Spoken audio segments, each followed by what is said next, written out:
इस हफ्ते भारत में और दुनिया भर में काफी कुछ हुआ है। तो चलिए सीधे मुद्दे पर आते हैं और देखते हैं कि वो कौन सी बड़ी खबरें हैं जो सुर्खियों में रहीं। तो आज हम क्या क्या देखने वाले हैं। सबसे पहले बात करेंगे कि दुनिया में भारत की क्या जगह बन रही है। फिर देखेंगे देश के अंदर क्या बड़े फैसले लिए गए। इसके बाद इनोवेशन और टेक्नोलॉजी की दुनिया में क्या नया हुआ उस पर नजर डालेंगे। फिर जानेंगे उन लोगों के बारे में जो चर्चा में रहे। और हाँ, आखिर में खेल की दुनिया से एक जबरदस्त जीत की भी बात करेंगे। तो चलिए शुरू करते हैं पहले हिस्से से, यानी कि वर्ल्ड स्टेज पर भारत क्या कर रहा है।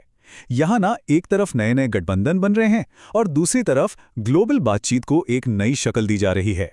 हाँ, तो सवाल यही उठता है कि भारत एक ही वक्त में इतने अलग अलग ग्रुप्स के साथ अपने रिश्ते कैसे मैनेज कर रहा है। मतलब ये एक तरह का बैलेंसिंग एक्ट है और ये देखना काफी दिलचस्प है। इसका सबसे अच्छा उदाहरण है क्वाड देशों की पहली जॉइंट फील्ड ट्रेनिंग एक्सरसाइज। और हाँ, ये कोई मिलिट्री ड्रिल नहीं थी। इसका फोकस था मानवीय मदद और आपदा के समय राहत पहुंचाने पर। ये अमेरिका के गुआम में हुई ऑपरेशन क्रिसमस ड्रॉप के साथ साथ ये दिखाता है कि अब ये जो पार्टनरशिप है ना, वो सिर्फ बातों तक सीमित नहीं है, बल्कि जमीन पर भी साथ काम करने में बदल रही है। तो एक तरफ क्वाड है, तो दूसरी तरफ ब्रिक्स में भी भारत का रोल काफी अहम होता जा रहा है। देखिए, 2026 में भारत इसकी प्रेसिडेंसी संभालने वाला है और ब्राजील से ये जिम्मेदारी लेते वक्त भारत ने अपना एजेंडा भी साफ कर दिया है। फोकस होगा ह्यूमैनिटेरियन फर्स्ट अप्रोच पर, मतलब इंसानियत सबसे पहले। ये भारत की फॉरेन पॉलिसी की एक बड़ी झलक देता है।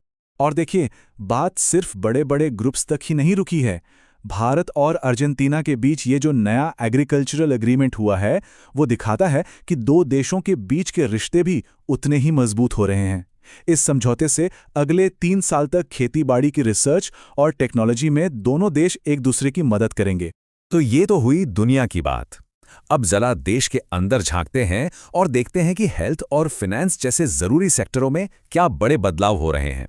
हेल्थ सेक्टर में एक बड़ा इवेंट हुआ नई दिल्ली में, WHO का ग्लोबल समिट, और इसका फोकस था पारंपरिक दवाइयों पर। थीम थी बैलेंस को वापस लाना। मतलब साफ है, अब इस बात पर जोर दिया जा रहा है कि कैसे हमारे पुराने ज्ञान और मॉडर्न साइंस को साथ लाकर सेहत को बेहतर बनाया जा सकता है। अब आते हैं फाइनेंस की दुनिया में। यहाँ RBI एक बहुत बड़ा और सच कहूं तो बहुत जरूरी बदलाव ला रहा है। अब तक क्या होता था कि सभी बैंकों को, चाहे वो कितने भी मजबूत या कमजोर हों, अपनी जमा पूंजी पर एक जैसा बीमा प्रीमियम देना पड़ता था। लेकिन अब ऐसा नहीं होगा। अब ये प्रीमियम रिस्क के आधार पर तय होगा। मतलब जो बैंक ज्यादा सेफ हैं, जिनका मैनेजमेंट अच्छा है, उन्हें कम प्रीमियम देना होगा। एक तरह से ये अच्छे काम का इनाम है। और ये जो बदलाव की लहर है, ये सिर्फ सेंटर तक ही नहीं है, राज्य भी पीछे नहीं है। बिहार सरकार ने 7 निश्चय 3 प्रोग्राम को हरी झंडी दे दी है, जो 2025 से 2030 तक चलेगा।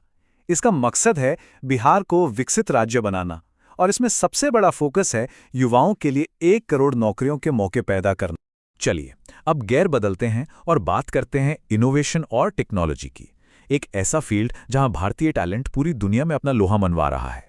जरा सोचिए, नासा का एक ग्लोबल हैकेथॉन। इसमें 167 देशों से 1,44,000 से ज्यादा लोगों ने हिस्सा लिया। मतलब कंपटीशन किस लेवल का होगा, इसका अंदाजा लगा सकते हैं। और इतने जबरदस्त कंपटीशन के बीच सबसे प्रेरणादायक अवार्ड किसने जीता? चेन्नई की एक टीम फोटोनिक्स और DC ने। उन्होंने सैटेलाइट इंटरनेट पर एक ऐसा कॉन्सेप्ट दिया जिसने जजों का दिल जीत लिया। ये सच में एक बहुत बड़ी उपलब्धि है। तो ये जो बड़ी बड़ी खबरें होती है ना, इनके पीछे अक्सर कुछ खास लोग होते हैं। तो अब बात करते हैं उन चेहरों की जो हाल ही में अपनी वजहों से, अपने काम की वजह से या अपनी विरासत की वजह से चर्चा में रहें। 22 दिसंबर को था राष्ट्रीय गणित दिवस। ये दिन हमें याद दिलाता है महान गणितज्ञ श्रीनिवास रामानुजन की। सोचिए, एक इंसान जिसने कोई खास फॉर्मल ट्रेनिंग नहीं ली, उसने मैथ्स में ऐसी ऐसी थ्योरीज दी जो आज भी बड़े बड़े वैज्ञानिकों को हैरान कर देती हैं। उनकी कहानी तो सच में कमाल की प्रेरणा देती है। इसी दौरान कुछ और भी अहम नाम सुर्खियों में थे। BP गानूनगो, जो RBI के डिप्टी गवर्नर रह चुके हैं, उन्हें IFL फाइनेंस का चेयरमैन बनाया गया है। वहीं 2 बड़ी हस्तियों के जाने से दुख भी हुआ। मलयालम सिनेमा के दिग्गज श्रीनिवासन और पद्मश्री से सम्मानित मशहूर बॉटनिस्ट पॉल्पू पुष्पंगदन अब हमारे बीच नहीं रहे। दोनों ने ही अपने अपने फील्ड में एक बहुत गहरी छाप छोड़ी। और अब आखिर में रुख करते हैं खेल के मैदान का, जहां टीम इंडिया ने एक जबरदस्त जीत हासिल की है। टीम इंडिया ने साउथ अफ्रीका के दौरे पर कमाल का प्रदर्शन किया। T20 और ओडीआई दोनों सीरीज अपने नाम कर ली। T20 में Varun Chakravarthy player of the series बने, तो ओडीआई में यह अवार्ड विराट कोहली को मिला।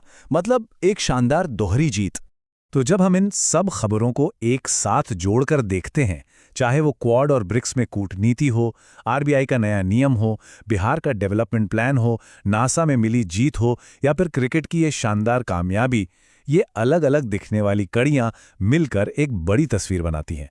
एक ऐसे देश की तस्वीर जो हर मोर्चे पर लगातार आगे बढ़ने की कोशिश कर रहा है। ये बिखरी हुई सुर्खियां नहीं, बल्कि एक राष्ट्र की गति की कहानी है। आपको कैसी लगी हमारी वीडियो और वीडियो को लाइक करें और चैनल को सब्सक्राइब करना ना भूलें। धन्यवाद।